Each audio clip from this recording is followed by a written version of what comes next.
दोस्तों, जिन भारतीय करेंसी पर आज महात्मा गांधी की तस्वीर दिखती है, एक समय ऐसा भी था जब इंडियन करेंसी पर महात्मा गांधी की नहीं बल्कि ब्रिटेन के किंग जॉर्ज 6 की तस्वीर थी और ये तस्वीर भी भारत में आरबीआई द्वारा ही छापी गई थी। तो दोस्तों, आज के इस वीडियो में हम जानने वाले हैं कि भारतीय नोटों पर महात्मा गांधी की तस्वीर कब और कैसे छपनी शुरू हुई और आखिर भारतीय नोटों पर छापने के लिए महात्मा गांधी की फोटो को ही क्यों चुना गया। इसके अलावा दोस्तों, हम ये भी जानेंगे कि आखिर भारतीय नोटों पर महात्मा गांधी से पहले किसकी फोटो थी, पहली बार गांधी जी की तस्वीर वाले नोट कब छपे।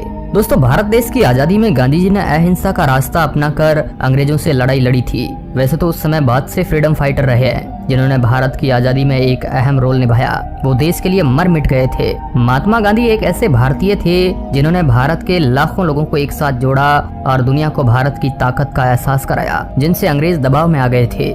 इसी के साथ कई क्रांतिकारियों के लंबे संघर्ष के बाद 15 अगस्त 1947 को भारत को ब्रिटिश एम्पायर से आजादी मिली, जिसमें महात्मा गांधी का एक अहम रोल माना जाता है। महात्मा गांधी की अहिंसावादी सोच को आज भी दुनिया भर के कई बड़े लीडर्स फॉलो करते हैं। महात्मा गांधी के ऐसे ही त्याग को देखते हुए भारतीय रिजर्व बैंक और भारतीय सरकार द्वारा आजादी के कुछ समय बाद से 1969 में पहली बार महात्मा गांधी के जन्म दिवस पर भारतीय 100 रुपए के नोट पर गांधी जी की तस्वीर छापी गई। इस तस्वीर में गांधी जी अपने सेवाग्राम आश्रम में मौजूद थे। ये वही जगह है जहां से सबसे पहले गांधी जी द्वारा आजादी की मूवमेंट की शुरुआत की गई थी। पर कुछ समय बाद इस तस्वीर को गांधी जी की मौजूदा पोर्ट्रेट वाली तस्वीर से बदल दिया गया। पहली बार 1987 में 500 रुपए के नोट में गांधी जी की मौजूदा पोर्ट्रेट फोटो को इस्तेमाल किया गया, जिसमें गांधी जी मुस्कुरा रहे थे। इसके बाद सरकार द्वारा धीरे धीरे भारत की हर करेंसी में गांधी जी की यह फोटो इस्तेमाल होने लगी और आज तक भारतीय करेंसी में इसी फोटो को छापा जाता है। आखिर किसने खींची थी गांधी जी की नोट वाली फोटो? दोस्तों, गांधी जी की जो तस्वीर आज भारत के हर नोट पर मौजूद है, वह भारत के राष्ट्रपति हाउस में 1946 में खींची गई थी। उस समय इसे खींचने वाले ने यह सोचा भी नहीं होगा कि यह तस्वीर भारत के नोटों पर कभी प्रिंट भी की जाएगी। इस तस्वीर की खासियत ये थी कि इसमें गांधी जी के चेहरे पर एक खूबसूरत मुस्कुराहट थी, जो उनकी ज्यादातर तस्वीरों में नहीं है। हालांकि ये तस्वीर किस फोटोग्राफर ने ली थी उसके बारे में आज भी कोई नहीं जानता है और न ही इसके बारे में इंटरनेट पर कोई जानकारी उपलब्ध है। 1996 में छपे थे गांधी सीरीज के नोट। दोस्तों, 1996 में पहली बार भारतीय रिजर्व बैंक द्वारा लगभग भारत के सभी नोटों पर महात्मा गांधी की फोटो छापी जाने लगी थी। इनमें से 5, 10, 20, 50, 100, 500 और 1000 रुपए के नोट शामिल थे, जिससे उस समय काफी पसंद किया गया।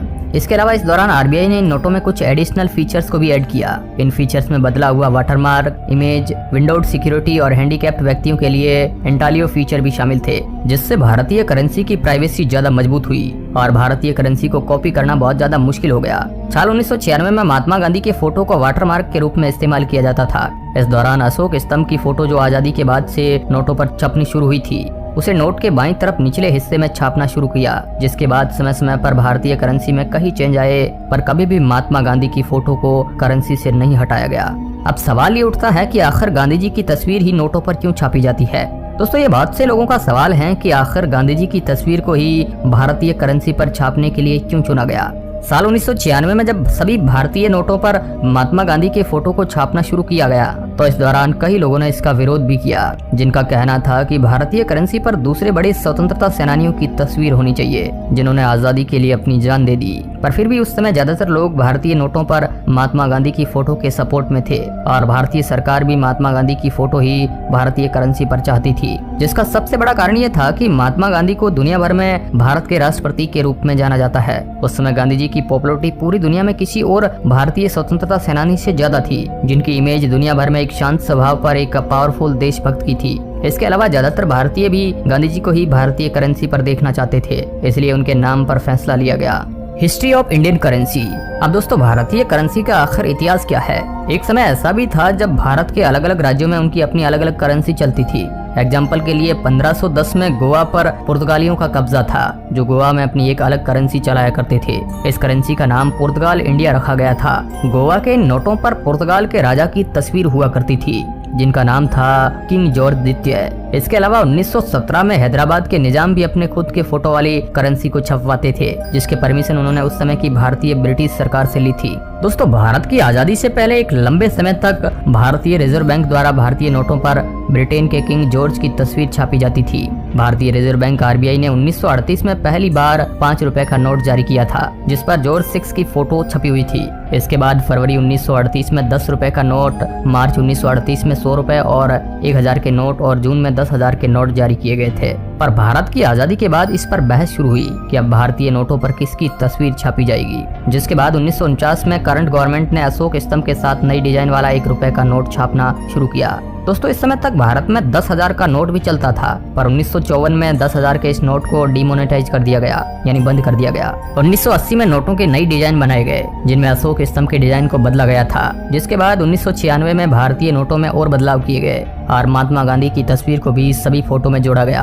तभी से आज तक महात्मा गांधी की तस्वीर भारतीय नोटों पर मौजूद है। दोस्तों सिर्फ 1 रुपए का नोट जारी करती है सरकार। आपको जानकर हैरानी होगी कि भारत में चलने वाले 1 रुपए की करेंसी भारत सरकार द्वारा जारी की जाती है, जबकि 2 से लेकर 2000 तक की सभी करेंसी को भारतीय रिजर्व बैंक द्वारा जारी किया जाता है। 1 रुपए का नोट में सबसे पहले 30 नवंबर 1917 को लॉन्च हुआ था, जो इंग्लैंड से छप कर आया था। तब नोट वहीं छपते थे। इस पर किंग जॉर्ज पंचम की फोटो थी। इसे हाथ से बनाए गए सफेद कागज पर छापा गया था। इसके अलावा उस समय सिल्वर से बने 1 रुपए के सिक्के भी चलते थे। इन 1 रुपए के सिक्कों में 10.7 ग्राम सिल्वर होता था, पर जल्द ही ब्रिटिश सरकार ने इन सिल्वर के सिक्कों को बंद कर दिया और कागज के नोटों को ही जारी रखा। चलिए अब दोस्तों आपको इंडियन करेंसी के बारे में कुछ इंटरेस्टिंग फैक्ट बताते हैं। नंबर 1, दोस्तों कहा जाता है कि 1947 में भारत का 1 रुपया लगभग डॉलर के आसपास हुआ करता था, क्योंकि उस समय भारत पर किसी तरह का कोई कर्ज नहीं था।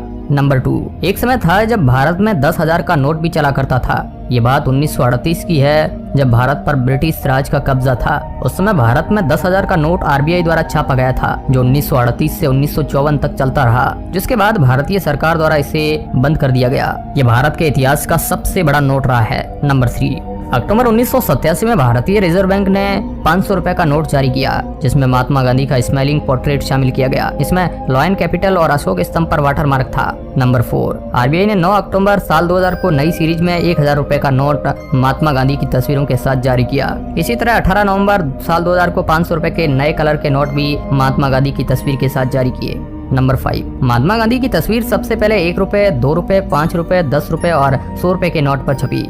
इसमें गांधी जी सेवाग्राम आश्रम में बैठे दिखाई दे रहे हैं। नंबर 6, सरकार की तरफ से साल 2015 में 1 रुपए का नया नोट जारी किए गए थे। इसमें गांधी जी की तस्वीर नहीं है। अब दोस्तों इस मुद्दे पर आप क्या सोचते हैं, कमेंट के माध्यम से हमें जरूर बताएं। वीडियो के अंत तक बने रहने के लिए आपका बहुत बहुत धन्यवाद।